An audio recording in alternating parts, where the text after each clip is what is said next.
You knew for sure that he found out who took the money? Did he tell you that? He didn't tell you who. No, my cousin did. My cousin, the sick one, that told me. He said he knew.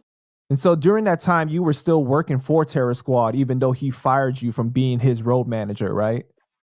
I was working with Flex, and then I still was working with Armageddon. Obviously helping around with Prospect and Tony Sunshine, and also definitely Cuban. Cuban had a lot of shows because of Off the Books this year, and then Cuban had a lot of shows, and we used to do shows with Cuban. Cuban had he had shows. He had a lot of shows. People wanted to book him alone.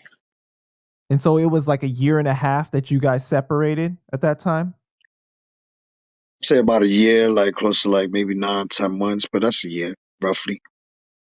I have to go work back there's a store over here called a Jew Man, right? And there was a family, and they were the ones who actually were the hosiery place where all this garment that we was created in hip hop, they were the ones who used to sell it, whether it was here in the Bronx with the Jew Men, or was it in Canal Street with the same family, or in Brooklyn, the same family. They just went out, and they were the ones who had all the gear, like the Levi's, the Lees, the Moses Malones. Like, they were the ones who created Moses Malone. They're the ones who created Bear. They're the ones who created Gore-Tex. They're the ones who created Troop. They were the ones, yeah, bro, we grew up in that right here in the Bronx. Like, all them people created that right there. So we grew up working in their stores. We used to hold them down, make sure nobody robbed them. Actually, one guy that was with Terror Squad, he was like, he grew up with them. He grew up with those people. So, that's how we um made music. Like, that's how shit was made. Like, we grew up in it. So I worked back in the Jew Man with a brother named Melvin, one of the brothers. Uh, he In the meantime, everybody was like, "Yo, it's fucked up." Everybody knew, like, "Yo, it's fucked up." So he said, "Yo, just work here with me." So I was like, "All right, what you want me to do? Don't worry about it, just hold me down." Gave me $50 a day. So I used to go there every day, hold it down, watch sell clothes all day, and and get it, Timberland boots, all type of shoes, Avrex, whatever, Vask, all type of shit, the hood shit. And I worked every day. He gave me $50 a day. And that's where Pun came to see me that day. Cause Pun used to come in there and shop too. Pun used to come in there and shop for the whole team. But when they all came in, I'll just walk outside. You know what I mean? You already know. Steph Curry was always on my hip. So I step outside because, I don't, listen, man, it's a doggy dog world, bro. Your own man's to get you. You feel me? So I was just on point. But Melvin held me down. And the brothers that worked in there with me held me down. So when Pun gave me that money the year later, that's who I gave the money to. Dudes that help me eat every day. Even Melvin, fucking millionaire, I gave him $100. So just show you what the money means to me. Nothing. So you were working at the store at the same time as you were working at Terror Squad offices after the separation? Yeah. Yeah. In a sense. Yep. And so during that time, did you guys have any interaction when you guys separated, you and Pun? Not, we'll see each other. We just look at each other in the eye. He won't say nothing to me. I won't say nothing to him. Until that last time that, I looked at him. I walked out the store. He walked out the store, got back in his Cherry River 150, looked at me. I looked at him. He's my dog. And he fist bump, and I put my fist bump out. He grabbed my hand. He gave me $1,000. And I was like, I ain't saying nothing. But right there, that said everything for me.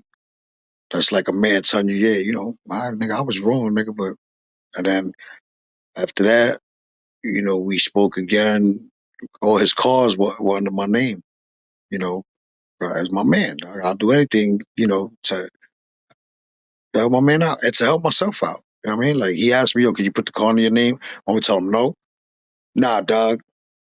Nah, yeah, dog. Your credit get right to you. Yeah, right, bro. Let's go. You can transfer it over anytime you want. You know what I mean? Then when they only got told, he called me. He was like, yo, dog, shit's in the pound. Can you get them out? I'm the only one that can get them out. They under my name.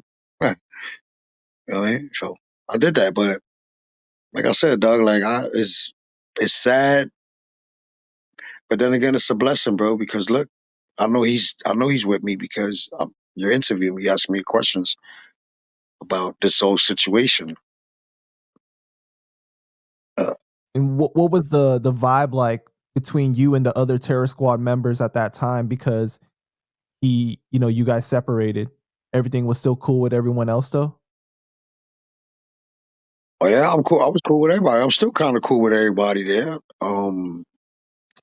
These niggas don't talk to me because, like I said, when that happened with Cuban, I went on the side one that's Pun's man. Pun is not here. Is not here. So, but those are my mans.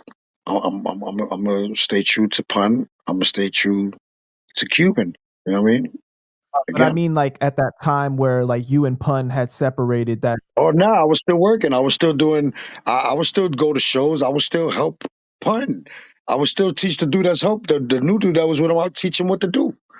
So I started doing everything. I knew how to do it. Like he didn't have to tell me, yo, put a chair over there, yo, twin, I need this, yo, twin.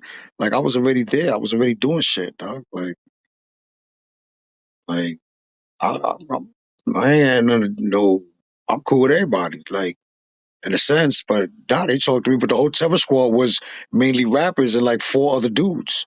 Like it was different. It wasn't, it was everybody was a rapper. So you got Tony Sunshine, you got Prospect, you got Armageddon, you got Sage, you got Cuban, you got Pun, you got Fat Joe.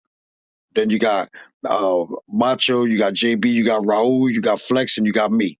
That was it. That's who traveled the first tour. And then some people would come on, shout out to Showbiz. He would come on, Showbiz, well, digging in the crates, of course. You know what I mean? But that was who traveled with us. That was the first, and Booby the Boxer, Pun's cousin. That was who used to travel. That's who traveled with us for the first whole tour. That was the Terror Squad. But you rekindled the relationship like 2 weeks before his death, is that right? Yeah, yeah, the day, yeah, the day I had to go take them right after my 2 weeks after my birthday was no, it was like yeah, it was like yeah, something like that. No, it was on my birthday when I did rekindle. I went to the studio. He was doing Yeah Baby. Because remember he died 2 years after I mean 2 weeks after my birthday. So I'm January 24th the following week, and then February 7th was when he died. So January was my birthday. January 24th, February 7th, he died. That January 24th, I went and he played the Yeah Baby album for me. That same night, he was going to take the album picture cover. He asked me to go with him. We talked that we kind of, we straightened our shit out then in the studio. And I took the picture with him with the Yeah Baby, the Last Supper, and then, we were supposed to meet up. And February 7th was when he died.